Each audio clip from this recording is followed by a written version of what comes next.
Da postoji nekakva top lista, ovo bi svakako bila slika nedelje. Ona je ovekovečila trenutak kada je kapiten kraljevskih kruna Strahinja Stepović na teren izneo dečaka obolelog od cerebralne paralize Dimitrija Miloševića. Krune su prvi put naplaćivale ulaznice kako bi dale doprinos dečakovom lečenju u Dizeldorfu.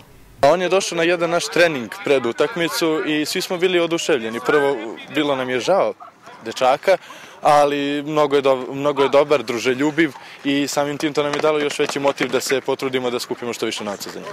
Upoznali smo ga na utakmici. Ušao je s nama u slačionicu i to je jedan izuzetno emotivan moment. Izneli smo ga, naš kapiten ga je izneo i mislim da je publika to videla i doživjela isto kao i mi.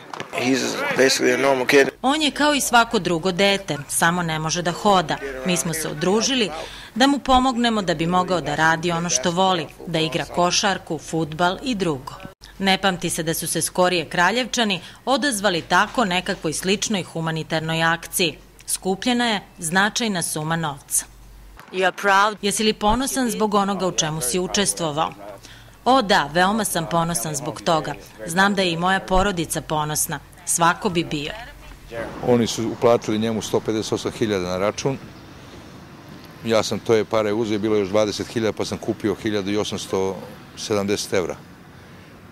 Pre toga mu je uplatila manastir Žiča 100.000 i uplatio mu je Sočanac, direktor Nelta, 50.000.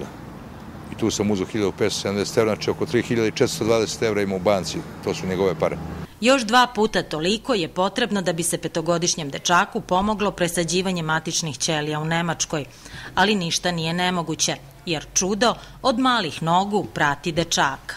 On se rodio, bio je slep, doktori su rekli da nema spasa, mi smo ga vodili svuda i na kraju smo od muke, znate šta, otišli na Ostrog, ja sam došao gore na mošti Vasilija Ostroškog, donao sam ga, imao je tad 8 meseci i rekao sam ovo dete ne vidi, ako ima neke sile da pogleda. Oni su rekli bit će on dobro, krstite ga ovde. Nakon što je kršten na Ostrogu, dečak je progledao, a zatim počeo i da se kreće, baulja za loptom. Roditelji svih tih godina nisu prestajali da kucaju na sva vrata za pomoć. I od svake godine on kad pođe na more dole u Igalo, on ide prvo u Ostrog gore, prespava gore, čitaju molitvu ujutru i posle toga ide dole na rehabilitaciju. Znači, evo već 4 godine, evo i 5. godina, već se borimo za njega. On je bio nepomičan, leže u krevetu i imao je vest, najgori oblik cerebralne paralize, znači njemu su predviđali da će da bude ko biljka. Međutim, to dete toliki je borac da znači pružio je ruke i mi sad gledamo da ga spasemo. A momci iz kraljevskih kruna nastavljaju sa treninzima i uspesima. Utakmica koju su odigrali za Dimitrija nije bila i njihova prva humanitarna akcija.